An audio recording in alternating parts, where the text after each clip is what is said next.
So box office top 10 in a second. But so a big streamer this week. Oh, I'm just popping out for a big streamer. Have you streamed recently? No, but now you mention it. Have you downstreamed it? Certainly better than being upstreamed anyway. Extraction 2 is what we're talking about. That's also bad. I'm just offering... Aurora says, I've just finished Extraction 2. I think it's not as good as the first one. The plot was a mass. Yeah, the plot is a mass. The dialogue actually says the dialogues were especially bad. I guess they were written by the same AI that Netflix always use and pretend that it was written by Joe Rosso. Gary Sheehan, Extraction 2 is an irredeemably soulless experience. I remember being told that video piracy could harm future film production. Where do I sign? Anyway, once you... So is that it? So we just got 2 negative emails? On Extraction 2, yes. Well, I haven't watched it yet. My colleague, Peter Bradshaw in The Guardian, gave it 1 star and called it soulless. And I didn't think it was. I thought the action sequences were terrific. There were 3 really good action sequences in it. I intend to have an Extraction this week, I think. And I've had 1, so I can now have a second. Yeah. Because you are an Extraction fan. That's right. Yes. Which was funny. Well, was funny. Number 30 is Inland. This is in the charts now. Yes, in the charts, in the top 30. I liked Inland. I mean, it's a micro-budget production. It's got a terrific soundtrack. Mark Rylance had the script put through his door by the director, who at that point, if Richard Ryder was in his teens, and Rylance read it and thought this is worth getting on board with. And I think we are going to see great things from the director in the future. Number 17, Pretty Red Dress. Pretty Red Dress, I like very much. It's 3 central characters: guy just out of prison, his partner, their daughter. Each of them have secrets that they're keeping from each other, and it's a kind of transformative story about how they get this dress so that she can audition for a role as Tina Turner, and how the dress has this transformative role. I thought it was really, really good. Liked it very much. Number 10, Super Mario Bros. Full stop movie, the... Looks like the last week of it in the charts. So that is 11 weeks that it's been in the charts, and it has taken a staggering amount of money, which for a film which is so ordinary is really remarkable. It'll be back. There'll be more. Yeah. Number 9 is The Boogeyman. Generic horror from a director who has done less generic work in the past, and I hope does less generic work in the future. Number 8 is Fast 10, Your Seatbelts. Yeah. I mean, I want it to be out of the charts now so that we can stop making that joke. Yes, that's true, although repeating jokes has never kind of troubled us in the past. Repetition is a form of comedy. Repetition is a form of comedy. That's true. Also, the thing about Fast X is, I don't know if I can I say this? If I can't say it, it'll get bleeped. When you've seen Mission Impossible, the new one, Fast 10 looks a little bit shabby. I know, it does. And a little bit fake. Yeah, we probably can't. Can I say that? Well, we can say that we can't say anything else about it. I haven't said anything. No, you haven't. No.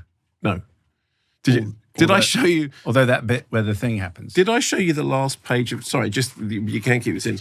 The last page of... Because you and I saw... Okay, we could be talking about anything now. You and I went to see a film, and I sat next to you, and as we were doing the thing, I was making notes, okay? Yeah, you make notes because you're a critic. And I do. So there's pages and pages of notes. That's the last page of my notes. Okay, I can't read a single word apart from... Because you're scribbling in the dark. Bluminek, I can spot. You want to do something to your hat? That's it. The last bit, the last bit is just the sign-off thing of the thing. But yes, I literally sat there writing expletives. Because it's so extraordinary. Because it was so extraordinary. Anyway, where are we? Oh, yes, number 7, Guardians of the Galaxy Volume 3 is at 7. Which I like very much. Adi Purush, the Hindi film, is at number 6. Yes, so I haven't seen that because it wasn't press screen, but I can tell you it is an Indian mythological action film based on the Hindu epic Ramayana. If anyone has seen it, please let us know. Greatest Days, the Take That movie. That's not a Take That movie. But we're going to hear more about it in just a short while. Yes, because Aisling B and Lara McDonald are going to be with us shortly. Transformers, Rise of the Beast is at number 4. Not as good as Bumblebee, but better than all the other ones. Yes, Transformers Rise of the Beast, that's a number 4. It's also number 4 in the States, by the way. Number 3 here, number 5 in the States is The Little Mermaid. David Neumann says, Mark and Simon, I know I'm a bit late with this, but maybe just in time, with The Little Mermaid still in the top 10. The original Little Mermaid is a film that is very dear to me, and I have never even seen it, in capital letters. Okay.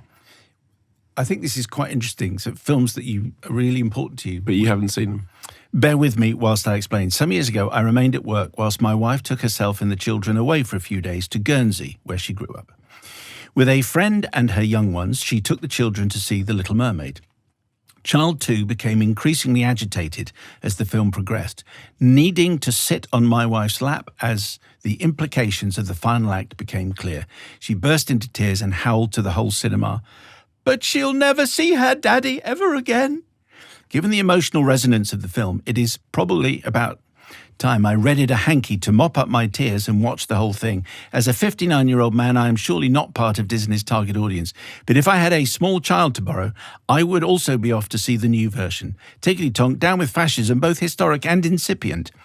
David Neumann, for use of the word incipient, which doesn't come up very often, thank you very much. I would like to know if there's anyone else who has movies that are very important to them, but they've never seen. Yes. Well, kind of weirdly enough, an example of that is Exorcist for you. It's important to you because we've talked about it a lot, but you have never seen it, and I believe you will never see it. Well, I'm quite happy to see it, but I just think it's funnier if you haven't. If I haven't. Yes. So you can still keep talking about it, and I feel as though I have seen every scene. Exactly. In it. Number 2 here, number 3 in the States, Spider-Man Across the Spider-Verse. Well, there's a fascinating thing in number 2 and number 1. So could you do the number 1 and then I'll do them together. Do you have some emails? Oh, yeah. Okay, fine. Well, I will therefore reserve what I have to say about Spider-Man Across the Spider-Verse, which I liked very much, until we discuss number 1. So you do it. So number 1 is The Flash, which we'll get to in just a second. So UK's 2, Spider-Man Across the Spider-Verse. We've had lots of emails along these lines. Okay. Callum says, "Dear Tobey Maguire Spider-Man and Spider-Man 2099. After listening to last week's programme, I just thought I'd throw my 2 cents regarding the listener from last week's very literal reading of the moral of the Spider-Verse films being anyone can wear the mask, much like Ratatouille's moral of anyone can cook, which is later elaborated to mean not everyone can be great, but greatness can come from anywhere. I feel Spider-Man follows a similar thread. Not absolutely everyone can be Spider-Man, but everyone is capable of bravery. And even if these moments of bravery aren't spectacular or heroic, we're asked to be brave from time to time. We're all asked to be brave from time to time.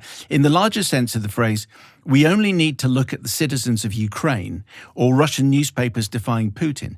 In the smaller sense, we probably have a moment where we almost talked ourselves out of doing that thing, applying for a dream job or asking that hunk out, whatever.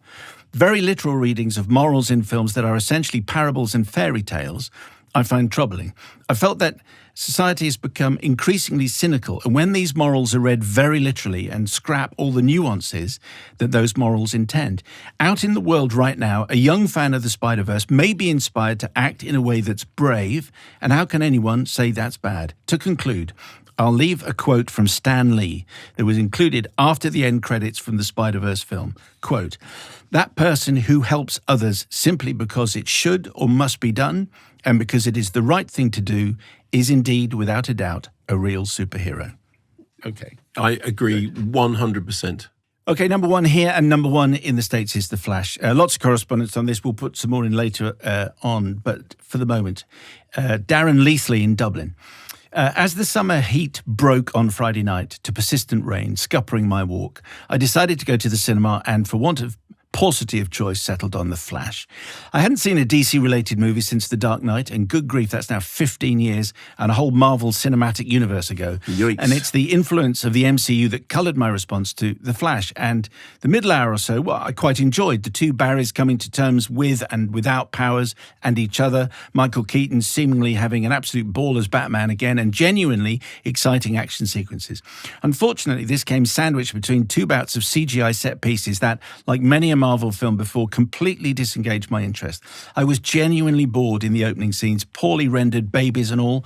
That Ben Affleck instance of Batman was literally thrown from pillar to post in defiance of even the most comic book of physics, tested my patience to near breaking point. I was close to actually walking out. That boredom returned at the climax, where I began to care less and less what happened. The visuals were more like a demo reel for the FX houses than any attempt at storytelling. I've seen other films that have more coherently relayed the notion of a multiverse far more wittily, trusting the viewer to follow what's going on. The Flash's psychedelic cat's cradle gone haywire was just silly. In short, not completely a flash in the pan, but neither wholly flashy, says Darren.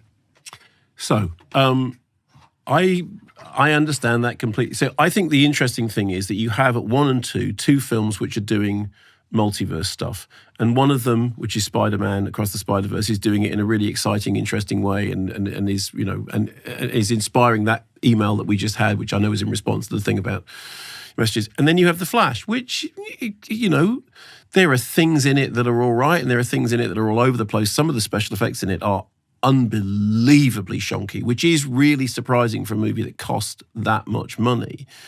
And I think when they are right next door to each other in the chart like this, you go, okay, one of those is doing something interesting and has a heart and soul, and the other one isn't and doesn't. And I think having them right next to each other, that comparison is made, just all the more pronounced. When you said the thing last week, which was in response to, there was an emailer who said, that these messages about anyone can be anything. That was what provoked that conversation.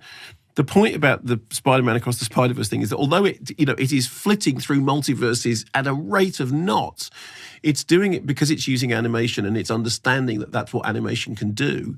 It's doing it in a way which is completely visually involving, but it always has a heart. It always has at its central thing this message. Whatever you think about the message, it has that message. The Flash doesn't. The Flash has some interesting little bits. Michael Keaton as the bedraggled Batman is interesting. There are moments of Ezra Miller. I don't get the Ezra Miller magic thing because I don't particularly see it. But the film is kind of empty. And I think that the comparison between, one of them is full of ideas and the other is full of stuff is pretty clear. We'll do some more correspondence on Flash later on. And Aisling B. and Lara McDonnell will talk about their new movie, Greatest Days, in just a moment. Thanks very much for watching this video. I hope you enjoyed watching it as much as we enjoyed making it. While you're here, check out all the other videos because they're cool too, aren't they? Yeah, and if you want to keep up to date with everything Kermode and Mayo's take, then check out our social channels. I mean, why wouldn't you? I mean, I would. I have done. Excellent.